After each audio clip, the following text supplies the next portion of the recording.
Hi everyone, happy Saturday. It's Chelsea here from Cats and Cash. How's it going? Doing well, you guys. I slept in.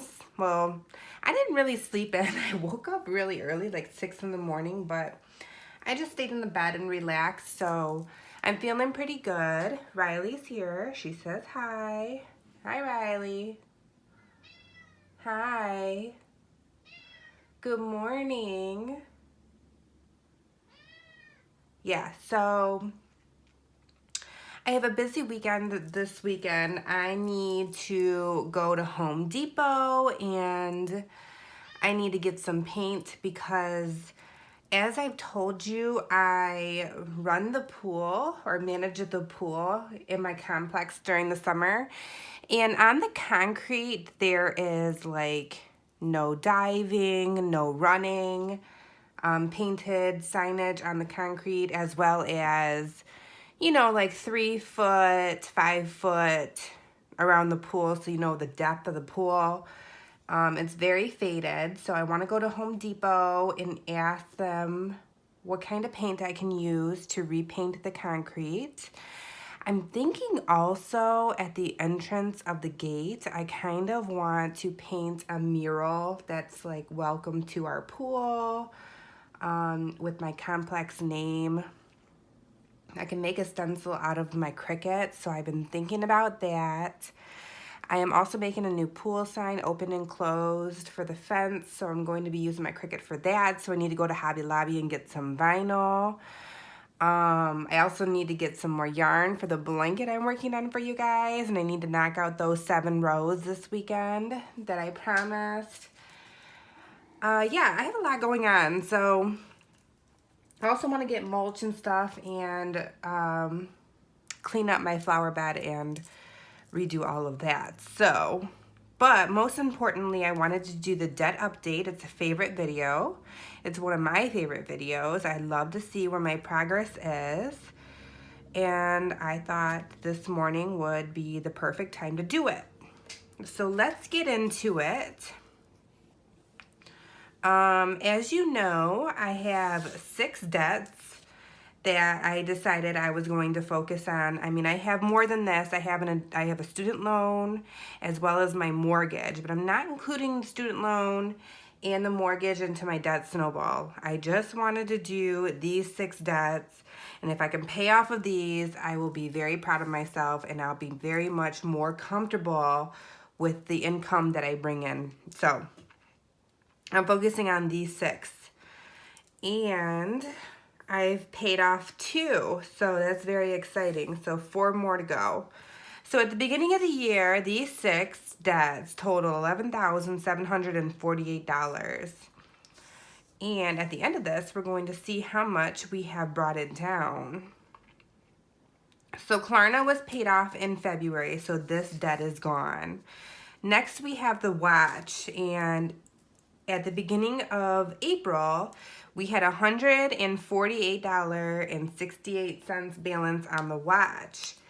And because of my snowball sinking fund envelope, we were able to pay this off. So on 4/14, I submitted the payment to Verizon for $148.68, leaving the balance of 0. So we have 2 debts paid off, and that's awesome. So now what happens, if you're not familiar with the snowball is a reference into when you're actually building, a snowball. You start off with a little itty bitty ball, and if you roll it in the snow, it's going to get bigger and bigger and bigger. So that's the idea of a debt snowball. So when I paid off Klarna, I didn't automatically say, oh, well, now I have $40 a month that I can do whatever with. No. I was already used to not having this $40. It was already designated to something.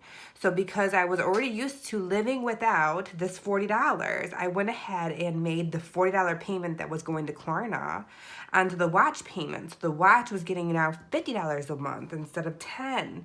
And now that I paid off off the watch, I'm going to roll this one into this payment. So instead of getting $120 a month, my 401k loan is going to get the 10 and the 40. So it's going to get $170 a month.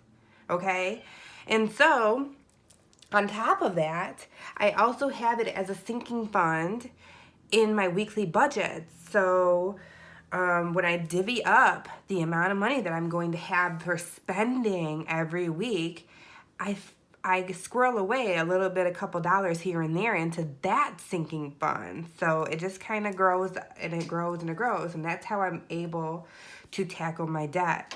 So now that this one's paid off, I can put the $10 a month into paying this one off. So my 401k is a loan and they deduct the payments automatically out of my checks. I get paid 2 times a month. I get paid on the 15th and I get paid on the last day of the month. So this month it received 2 payments. So on 4/15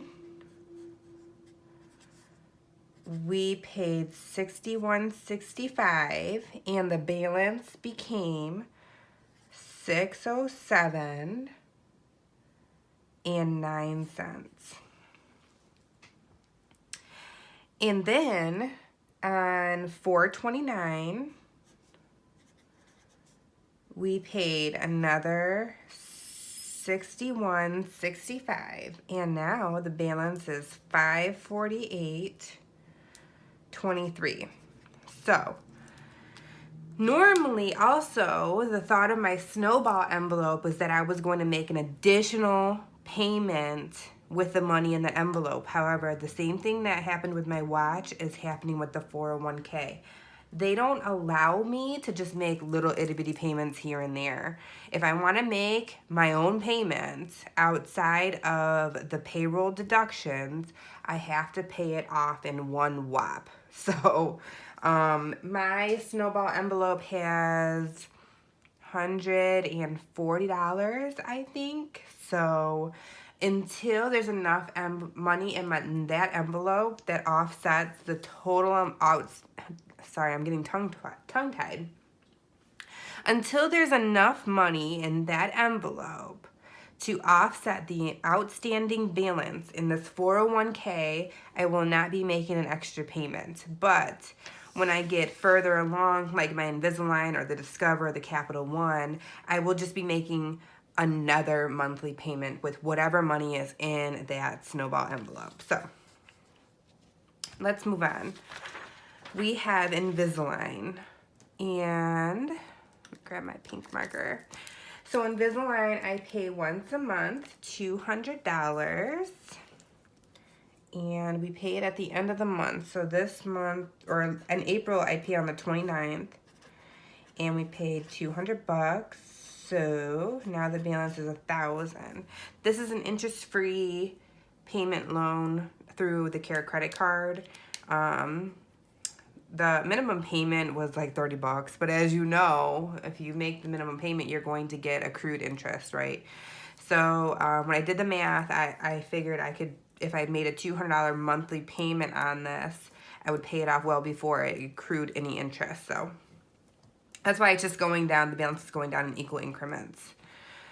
Okay, next is the Discover card. So Discover. So I did read into this. I wanted to read into this because I noticed that it was going down. The balance that I owed was going down equal to the amount that I was paying. And I was on an interest-free time period, I guess, if you want to call it.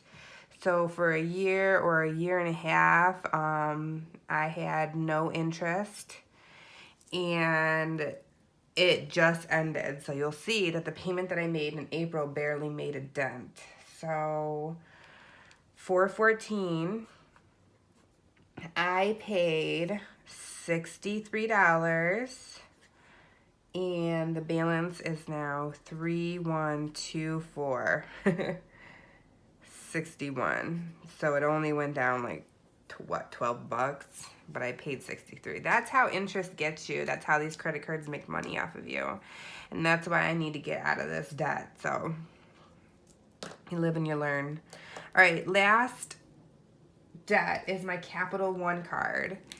And on the 14th, I paid 500 bucks. And now the balance is 4989.66, and that was a goal last month that I wanted to get this card under $5,000. So I'm very excited about that. It's barely under there, but it is under there nonetheless. Any deduction in debt is good to me. So now that we have these all updated, I'm going to see how much our new balances are added up and see how much we've paid off since the beginning of the year when I started my debt journey. So 401k has $548.23, and Invisalign has $1,000. Discover has $3,124.61. And Capital One has $4,989.66. So now the total amount owed is $9,662.50. I started off with $11,748. So that means since January 1, I've been able to pay off $2,085.50. So that's very good progress on top of all the savings in my savings challenges, on top of all the money that is in that big old sinking funds binder. It's truly amazing what you can do when you set yourself up to a successful budget. The last thing I want to bring out is my amortization schedule for my mortgage. Ever since I bought my condo, I've always rounded my monthly payment up to the next 100. So if my monthly mortgage payment was $408, I would round it up and submit a payment for $500. If my monthly payment became $550, then I rounded it up to $600. That was just something I always did. It was something that I could do because my mortgage is so low. And in turn, I'm able to shave off months off my amortization schedule. So after making the monthly payment in April, my mortgage outstanding balance is now $62,785.64. So it's not as low to cross off this one, but I definitely can cross off one more line.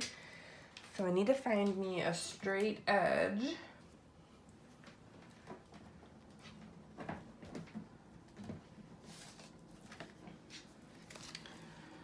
So let's use this. We're gonna grab my marker really quick.